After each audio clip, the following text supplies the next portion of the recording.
Salut à tous, alors c'est Frédéric Delavie. Alors aujourd'hui je suis en direct du FIBO à Köln, qui est le salon international du bodybuilding et du fitness. Alors bon, c'était tous les pros qui étaient là. Et je suis avec un autre Français très connu dans le monde, alors particulièrement en France, mais là tu commences à exploser un peu partout. Hein. Donc j'interviewe Eric Favre. Eric Favre, on se connaît depuis combien? 10 ans, une dizaine d'années? C'est bon, 10-15 ans. Ouais. 10-15 ans. Et on fait partie alors des seniors entre guillemets, on va dire des dinosaures. Des dinosaures de la musculation, mais des gens qui sont partis quand même de loin, on va dire, de rien, qui sont partis de rien, et qui sont arrivés à rien, pas grand chose, si ce n'est à être libre et à avoir quand même monté de bons business. Exact. Mais avec passion, c'est-à-dire et amour. C'est-à-dire que le but, c'est de gagner sa vie honnêtement, de bien gagner sa vie, de partager et de vivre notre passion et de la communiquer. Alors, moi, les gens qui suivent ma chaîne me connaissent. Alors, beaucoup doivent te connaître, d'autres ne te connaissent pas, puisque j'ai une chaîne aussi qui est un peu de philosophie. Alors, est-ce que tu peux m'expliquer ton parcours? Mon parcours tu parles de philosophie, est un parcours d'un pur philosophe, plus que d'un businessman. Je suis né paysan déjà, donc j'ai pas fait d'études, j'ai arrêté l'école à 14 ans. Je me suis rendu compte très rapidement que j'étais pas fait pour supporter la hiérarchie, que j'avais horreur qu'on m'apprenne les choses, que ce soit les mathématiques ou toutes les choses théoriques. J'avais besoin de m'inspirer, de comprendre et d'aller plus vers la connaissance que vers l'information. Et je dirais pratiquement 30 ans après, ça n'a jamais été autant vrai, puisqu'aujourd'hui on est vraiment dans un monde de médiatisation, de surinformation. Tout le monde a l'impression d'être intelligent parce qu'il y a une information qui est multiple, qui est diverse, mais je me rends compte que petit à petit on a perdu la vraie connaissance, la connaissance qui nous a inculqué de par nos racines, de par nos valeurs, et c'est ce que j'essaye un petit peu de défendre en montrant qu'en étant simple, en revendiquant la simplicité, la gentillesse, l'amour, le partage, montrer qu'on peut aussi réussir et réussir au niveau international.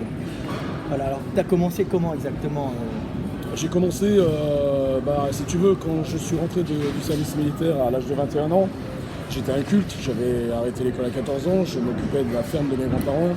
Quand je suis parti à l'armée, dans les paracommandos, puisque je rêvais depuis l'âge de 6 ans d'aller dans les paracommandos, je me suis rendu compte en fait que j'avais une âme de chef, une âme de leader, de manager. Je me rendais pas compte à l'époque, puisque je m'occupais plus de mes chèvres et de mes vaches et de mes cochons. Et je me suis rendu compte que j'avais ça en moi. Et en rentrant de l'armée, je me suis rendu compte que c'était pas fait pour être dans une ferme, mais que ma liberté que je retrouvais dans cette ferme, quelque part, en fait, c'était une vraie prison, parce que je pouvais pas l'exprimer de manière exponentielle. Et j'ai décidé de me lancer dans le commerce, parce que j'ai pensé que c'est ici que j'arriverais à m'en sortir et à progresser. Et je dirais que mes intuitions ne m'ont pas trompé. Avant d'être dans le bodybuilding, parce que maintenant tu es en train d'exploser dans le bodybuilding, ça va dans les nutriments, dans les fashion, dans la mode, les salles de gym, l'information, donc tu t'amuses parce que c'est ta passion. Ouais. Hein. Mais avant, comment tu as fait pour pouvoir rentrer dans le bodybuilding, donc t'imposer dans un milieu qui était tenu quand même par les Américains et par les firmes d'Europe centrale pour les protéines. Comment tu as fait? Donc tu es passé d'abord, tu étais dans le cosmétique, dans les huiles essentielles, hein, c'est ça? Dans tout ce qui est compléments alimentaires, produits de santé, produits biologiques. Et puis nous sommes leaders en France, en pharmacie, dans tout ce qui est coloration pour les cheveux naturels, les produits minceurs, les produits de santé. En fait, tu sais, l'histoire, elle est très simple. Oui, parce que les gars veulent comprendre comment tu es parti, le chemin, comment tu es parti dans les affaires, tu as réussi à faire dans le médical, les huiles essentielles, tout ça. Comment est venu ce chemin? Comment tu as réussi, tu vois, à partir? Comme tu le dis, c'est un véritable chemin. En fait, moi j'étais à la ferme, je travaillais 80 heures par semaine, j'avais un travail physique. Mon grand-père était sans pitié, il avait beaucoup d'amour, mais le travail c'était sacré. Tu sais, les animaux, c'est 7 jours sur 7, c'est 24 heures sur 24. Donc j'ai été forgé dans le travail, dans le travail physique. Le foin, le fumier, les animaux, etc. Et quand je suis parti dans le commercial, moi qui étais hyper actif, je me suis rendu compte qu'il fallait que je fasse quelque chose. Et comme je bougeais beaucoup, je faisais beaucoup de kilomètres pour pouvoir m'en sortir, j'ai commencé à rentrer dans les salles de sport. J'ai rencontré un disciple de Marcel Rouet, Marchesso, donc il m'a initié un petit peu au yoga, à la musculation, au bodybuilding. Et je suis allé dans cette salle qui était un petit peu bizarroïde au départ, avec de l'encens, des posters d'Arnold Schwarzenegger, etc. Et ça m'a fasciné parce que j'ai retrouvé un petit peu ce que m'avait appris mon grand-père au sein de la nature. Et j'ai retrouvé ça dans une salle de muscu. Et je me suis rendu compte en fait que les mouvements que je faisais en muscu, c'est un petit peu ce que je faisais à la ferme. Et j'ai trouvé un vrai équilibre parce que j'ai pu continuer à sculpter mon corps, à travailler la force, à travailler mon mental, tout en continuant à faire du sport. Et la muscu a été pour moi une vraie révélation. Et tu sais, dans le monde de la paysannerie, les gens sont forts, sont robustes, sont résistants. Et t'avais quel âge quand tu as commencé la muscu? J'ai commencé, j'avais 21 ans. 21 ans. Ouais, 21, 22 ans et ça m'a jamais lâché. J'ai arrêté une dizaine d'années entre 30 et 40 ans dans la mesure où j'étais débordé par mon boulot parce que j'étais tellement inculte, je m'imposais dans un milieu de la pharmacie. Voilà, tu étais le leader en huile essentielle à un moment, c'est ça? Alors, encore maintenant, non? Ouais, et puis surtout dans tout ce qui est supplément alimentaire. Supplément alimentaire. Ouais, complément alimentaire. Et j'avais qu'une idée en tête, c'est acheter mes matières premières, transformer, fabriquer Voilà, et c'est ça. distribuer. Et comment tu as commencé petite à... J'ai commencé avec ma sacoche, aller démarcher les clients, les pharmacies, me prendre des gifles, les unes après les autres. Et tu sais qu'on a la foi, on a la conviction, quand on aime ce qu'on fait, quand on est passionné. Et quand on a... ce qui manque beaucoup à beaucoup de jeunes aujourd'hui, c'est avoir donné du temps au temps. C'est-à-dire que c'est pas au premier acte qu'on réussit. Il faut du temps, il faut construire, il faut s'enraciner. Tu as mis combien de temps à avoir ton premier réseau bien? J'ai mis 5-6 ans vraiment à avoir un vrai réseau, mais un travail d'arrache-pied. J'ai dormi dans mon entrepôt, mes enfants étaient avec moi. On est passé par des phases très difficiles. Pour d'autres, pour moi, c'était mes plus beaux souvenirs. Il faut avoir la foi en ce que l'on fait. Il faut croire en la vie, il faut croire dans les gens, il faut croire dans l'amour, il faut voir partager. Et la vie nous le rend au centuple. On discutait un petit peu tous les deux hier. Moi, j'ai toujours été animé par le monde de l'invisible et attiré par l'inconnu. Donc c'est quelque chose qui m'a toujours animé. Tout ce qui est connu ne m'intéresse pas. Tout ce que l'on me dit ne m'intéresse pas. Ce qui m'intéresse, c'est ce que l'on ne me dit pas, ce que j'entends pas, ce que je ne vois pas. C'est ça qui m'attire et qui me guide dans ma vie. Et bien sûr, après, je me suis formé en naturopathie, en iridologie, en nutrition orthomoléculaire. Beaucoup de formations permanentes pour pouvoir satisfaire mes clients. Mon obsession, c'est les clients. Mon obsession, c'est les clients, c'est les consommateurs. C'est la volonté de donner le meilleur de moi-même, c'est de me donner à fond. Et je pense que c'est ça aussi. Je ne pense pas à ce que je vais gagner, comment je vais réussir, tout ça, ça ne m'intéresse pas. Faire un bon produit. Faire un bon produit. Et puis, tu sais, à 40 ans, j'ai eu le gros succès. J'ai roulé en Lamborghini, en Ferrari, parce que j'ai eu toutes les plus belles femmes du monde, fait les plus beaux hôtels du monde, fait les plus grands voyages. Mais c'est pas quelque chose aujourd'hui qui m'excite. Ce qui m'excite aujourd'hui, c'est faire réussir les autres. Et c'est ce que j'aime aujourd'hui dans le sport. C'est de voir des athlètes comme Lionel Beyeke, comme Morgan, comme Antonin dans le vélo, le VTT, dans Johan Lidon dans la boxe. C'est en fait de vivre à travers eux des rêves. Moi, je suis animé par les rêves. J'ai écrit un bouquin d'ailleurs où je parle d'amour, de rêve, d'audace, de courage. Et c'est un petit peu ce qui m'anime dans la vie, ce qui fait de moi un entrepreneur un petit peu atypique. Je sais que les gens se demandent comment je vais aujourd'hui depuis 8 ans, arriver. On est la marque la plus exportée, la marque de sport. Française, la plus exportée aujourd'hui. En bodybuilding ou en sport en général. En sport en général. Oui, tout à fait. Je suis une société familiale, je dirige mon groupe avec ma famille, avec mes enfants. Mais parce que j'investis beaucoup dans le sport, beaucoup dans mes athlètes, beaucoup au service de mes clients. Je ne regarde pas forcément toujours la fin de bilan. On est des vrais entrepreneurs, des guerriers. Je ne sais pas si tu connais le livre de Paul Coelho, Les guerriers de lumière. Je suis né guerrier de lumière, sauf qu'il n'y a pas très longtemps que je le sais en fait. Et c'est mes clients et les femmes qui m'ont révélé ça dans ma vie, parce que les femmes sont très importantes pour moi. Au-delà des clichés de dragueur, de ma femme, etc., c'est pas ça. Elles m'ont toujours respecté, elles m'ont toujours aidé. Les hommes, il y a beaucoup de jalousie, de défiance, d'ego, mais les femmes m'ont toujours énormément respecté, énormément aidé. Et j'en profite d'ailleurs pour leur rendre hommage à travers ta vidéo. C'est pas commun comme ça. Donc tu avais commencé donc, dans les huiles essentielles et après, grâce à ça, tu as financé tout ce qui était la rentrée dans le bodybuilding, qui était ta passion, ta seconde passion, on va dire, hein, c'est ça? Bah écoute, comment s'est passé exactement? Les choses sont très simples, tu sais. Moi j'ai arrêté l'école à 14 ans. j'ai participé à la CGPME, au MEDEF, j'ai été appelé par de nombreux réseaux, que ce soit la franc-maçonnerie ou pas. Je me suis jamais senti bien quelque part, je suis un sauvage en fait. Quand j'écris mon livre, je suis né paysan sauvage et entrepreneur. Je suis un sauvage, un pur sauvage. Donc à 40 ans, je me suis dit, et un homme libre, je me suis dit, qu'est-ce qu'aujourd'hui va te faire rêver, va te donner envie, et c'était tout naturellement le sport. Le sport, je l'ai lancé il y a 8 ans, hein, c'est très récent en fait. Et je me donne à fond. Un milieu agréable. Tu as découvert un milieu, quand tu es rentré professionnellement dedans, tu as découvert un milieu qui était quand même un milieu concurrent, que mais agréable. Ouais, un milieu concurrent, mais tu sais, c'est ce que je dis souvent, en fait, je suis un bâtard en fait. Je suis pas un pharmacien en pharmacie, les gens ne me prennent pas vraiment au sérieux. Mais ça fait 25 ans que je suis là et on est aujourd'hui dans les top 10 des laboratoires en France. En France, parce qu'à l'étranger, ça se passe pas comme ça. Dans le sport, je suis un faux bodybuilder. Dans la naturopathie, je suis un faux naturopathe. Donc en fait, quelque part, c'est vrai qu'il est très difficile de s'imposer en restant dans des clichés classiques. Mais tout ça, je m'en fous. Moi, ce qui m'apporte, c'est de faire ma vie, donner du plaisir aux gens, les servir, parce que mon métier, c'est de servir mes clients. C'est d'avoir une entreprise où les gens sont heureux de bosser. C'est de continuer à développer des richesses, mais pas simplement matérielles, des richesses humaines, parce que ce sont celles qui sont les plus importantes pour moi aujourd'hui. C'est d'être dans un milieu rural. On est dans une commune de 650 habitants, quand tous mes confrères sont dans les zones industrielles. On est en plein milieu écologique. Donc je rêve ma vie, je vis mes rêves en constance. Et à 54 ans aujourd'hui, tous les matins, je me réveille et je vis ma journée comme si c'était la première et non pas la dernière. Et puis tu es le seul à financer énormément le bodybuilding en France en tant que on est nombreux sponsor, on peut pas dire que je suis le seul à le plus gros là, actuellement sur le bodybuilding. Oui, mais c'est vrai que j'ai la chance aujourd'hui d'avoir un labo qui me permet de financer et qui me permet aujourd'hui de vivre mes ambitions et de me donner les moyens de mes ambitions tout au moins. C'est ce que je dis souvent à des marques qui démarrent. J'essaye souvent de les mettre en garde ou tout au moins les mettre sur le bon chemin, mais tu sais comme moi, il faut qu'ils fassent leur expérience.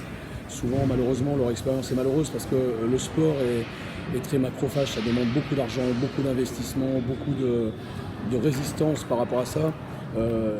On est dans un métier où quand on vend des protéines, on vend des bars, des boissons, il n'y a pas beaucoup de marge. Ça coûte cher, ça coûte cher à transporter, ça coûte cher à stocker. On est dans un autre univers, il faut être vraiment passionné pour pouvoir réussir quand on a un petit groupe. Moi, je fais 40 millions d'euros, on n'est pas un gros groupe. C'est pas mal. C'est déjà beaucoup par rapport à des petits, mais nous sommes tous petits par rapport à là où je veux aller. Puisque ce qui m'intéresse, c'est pas la France, c'est le monde. Mais la France m'intéresse pour planter des drapeaux français. Aujourd'hui en Inde, on a ouvert 5 magasins, j'ai ouvert une salle de gym, on a ouvert en Suisse, on ouvre à Dubaï dans le kiosque, un kiosque à Emirates Mall. Donc moi c'est à chaque fois au Maroc, on a Casablanca, donc à chaque fois c'est la France un petit peu que j'emmène avec moi. Et puis tous mes clients, tous les gens qui participent à ce sport, je me sens une espèce d'éco-responsabilité dans le domaine de ce sport et c'est ce qui m'anime en fait. Et puis en général, même quand tu te déplaces pour faire la promotion de tes produits, tu te déplaces avec une équipe en même temps de professionnels, de champions. De champions, de professionnels, de préparateurs physiques. On a Morganas, on a Stanimal qui m'a rejoint, on a Théo Le Guerrier dans les jeunes. On a eu Nathalie Mur qui est la seule bikini à avoir fait Olympia, la seule bikini française à faire Olympia. C'est moi qui ai fait passer à l'époque Mi-Coustel pro. C'est les 2 bikinis d'ailleurs pro qu'on a aujourd'hui en France, elles étaient dans mon team. Luc Molines qui a fait Olympia. Donc voilà, j'en tire pas une gloire pour moi, j'en tire une gloire pour eux parce que je suis heureux leur avoir permis de vivre leurs rêves et de permettre à d'autres personnes, à travers eux aussi, de rêver un petit peu que la France, on a quand même une place à prendre dans ce grand milieu qu'est le sport, et notamment le bodybuilding. On était quand même là, on était sur le salon, je crois qu'on était 2 boîtes françaises. Oui, probablement. Il y avait toi et puis la mienne avec la rock, voilà. Avec les machines. Et on était quand même bien dynamique. Il faut se bagarrer. C'était ça. Donc, tu vois, c'est la fin du sound, on est là, on fait des palettes. Il faut être au feu, c'est aussi la force. Je pense que je suis un des rares patrons de cette dimension dans la pharmacie, à être sur le terrain, être dans les magasins, dans les pharmacies, dans les salles de gym, sur les vélos, dans les rings de boxe, dans les banques. Oui, parce que tu fais le MMA aussi, tu sponsorises de MMA, boxe, tu fais quoi? Beaucoup de MMA, de Muay Thai, de K1. J'ai d'ailleurs un très très gros événement que j'ai réalisé l'année dernière au mois de mai à Dubaï. le plus gros qui ait jamais été réalisé à Dubaï, à l'hôtel Royal Mirage. Et cette année, le 27 octobre, à Genève, je fais à l'hôtel Kempinski, au Théâtre Léman, un très très gros événement aussi, avec 2 ceintures mondiales et une ceinture Europe. Donc tu vis ta passion à fond. Je vis à 100%. Ma passion, c'est la vie avant tout. Et j'ai une chance inouïe tous les matins. Ma chance, en fait, c'est d'avoir l'énergie. En fait, le secret aussi, souvent on me dit, mais c'est quoi ton secret? Le secret, c'est d'avoir l'énergie. J'ai la chance d'être né avec une belle énergie. Alors, si vous devez donner des conseils à des jeunes pour réussir leur vie. Si je devais donner des conseils, c'est souvent d'écouter leur petite voix intérieure plutôt que tout ce que l'on voit dans les réseaux et dans les conseils et autres. Que rien ne vaut l'expérience, qu'il ne faut pas avoir peur de l'échec. De l'échec naît la victoire et non pas un échec, on est un has-been. J'ai eu certainement dans ma vie beaucoup plus d'échecs que de réussites. Il y a un moment où tout est fait pour qu'on te fasse douter, pour que tu perdes la foi en ce que tu fais parce que tu sors des standards, il ne faut jamais perdre la foi. On a le droit de se tromper, on a le droit d'être con des fois, on a le droit d'être mauvais, ça fait partie de la vie. Et je pense que ce qu'il faut, c'est en prendre conscience, en prendre leçon et n'avoir de cesse de s'améliorer. Mais il faut encore une fois laisser du temps au temps. Il faut agir. Il faut passer à l'action, c'est ce que je dis tout le temps. Les L'action, gars, c'est bien, vous réfléchissez, l'action. mais passez à l'action. Il n'y a pas plus tard que 2-3 jours, j'avais une personne qui voulait se lancer, ça fait 1 an qu'elle réfléchit dans tous les sens. Et je lui dis, mais tu sais ce qui te manque, c'est l'action, il faut passer à l'action. Je dis, tu veux faire tellement parfait que tu feras jamais rien. Donc à un moment donné, tu ne seras pas parfait, mais l'action, tu vas vivre des expériences, tu vas te construire, et là, à ce moment-là, tu vas trouver les gens même qui vont t'aider un jour, mais ces gens-là, tu les trouveras jamais en restant chez toi à réfléchir. Et on ne fait jamais parfait du premier coup, c'est-à-dire qu'on se lance, c'est pour ça qu'il faut se lancer le plus tôt possible, parce qu'autrement, vous ne lancerez pas, lancez-vous, même si vous échouez, c'est pas grave. De toute façon, vous ne ferez jamais parfait, il faut agir dans la vie. Et qu'est-ce que la perfection dans le business? On s'en fout. On s'en fout, c'est pas un problème. De toute façon, tu échoues une fois, tu échoues 2 fois, la 3e tu réussis. Le principal, c'est d'agir et agir avec bon cœur. C'est-à-dire, on ne fait pas du business pour gagner de l'argent, on fait du business parce qu'on veut offrir un produit qu'on aime. C'est la base de la réussite, c'est ça. L'argent n'est pas la finalité. C'est pas la finalité. C'est une conséquence. C'est une conséquence. Voilà. Et si on fait les choses avec amour, avec passion, en général, ça vient. Ça vient toujours. Mais il ne faut pas l'attendre. Mais il faut vraiment y aller à fond. Mais il faut l'inspirer, il faut l'aspirer, il faut la vivre.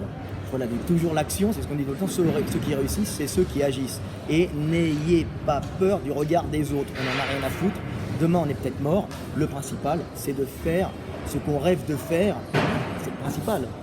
Le respect. Le respect, avec respect pour les autres, ne pas faire aux autres ce qu'on ne veut pas qu'on fasse. Et se lancer, on s'en fout du regard des autres. Le principal, c'est d'agir. Absolument. Voilà. Alors ça fait plaisir parce qu'on est 2 Français sur le salon, dynamique dans le bodybuilding, dans la musculation. Oui, tout à fait. Et puis on fait briller quand même la culture française, le sport français, quand même dans le monde entier, puisque tu commences à avoir une bonne aura autour de la Méditerranée déjà. Oui, et la Chine, l'Inde, le Koweït, Dubaï, un petit peu partout. Il n'y a pas de limite en fait. Moi, c'est ce que je dis souvent, je travaille, je fais de la guérilla en fait. Je vais là où le vent m'emmène et je ne suis pas dans un bureau à réfléchir là où je vais aller. Je sors et je me laisse porter par le vent. Je ne résiste pas. Je n'ai pas peur d'aller vers l'inconnu. Ça, c'est une chose aussi qui est très importante quand on veut réussir. Et je sais m'adapter, c'est ce que je dis souvent, j'ai la réflexion dans l'action. Et non pas réfléchir et pas passer à l'action. Parce que si on calcule trop, on finit par plus rien faire. Donc on calcule, on y va et on ajuste. Et le monde va vite aujourd'hui, il faut savoir s'adapter. Voilà. Et l'adaptation, c'est une preuve de la capacité de notre cerveau à être dans une intelligence naturelle, une intelligence du cœur, une intelligence de l'environnement. Et c'est la vraie intelligence du guerrier. Voilà. C'est un peu comme la façon dont les Russes ont gagné leur guerre contre les Allemands. Voilà. Ils s'adaptaient sur le terrain. Exactement. Ils calculaient un peu, et après ils y allaient, ils regardaient, ils repartaient en arrière, ils revenaient. Voilà, il faut s'adapter, y aller et foncer. C'est ça. Alors fonçons. Fonçons. Merci Eric, c'est Merci. sympa. À bientôt. Ça fait bientôt. plaisir de voir des collègues français Frédéric Delavier. qui éclatent. Et on fait briller la France, on fait briller notre sport. Il faut dire quand même que le bodybuilding, la musculation, il y a une très bonne ambiance. On est une petite famille. C'est une famille, c'est un petit microcosme, mais il faut se serrer les coudes, il faut s'entraider et non pas se critiquer et être dans la jalousie en permanence et dans l'ego qui est destructeur et non pas constructeur. Il y a ceux qui parlent et ceux qui font. Et Eric Fabre, il fait passer. Ils font les marionnettes. Ils font. Voilà. Allez, à bientôt. À Salut. bientôt Frédéric. Bye.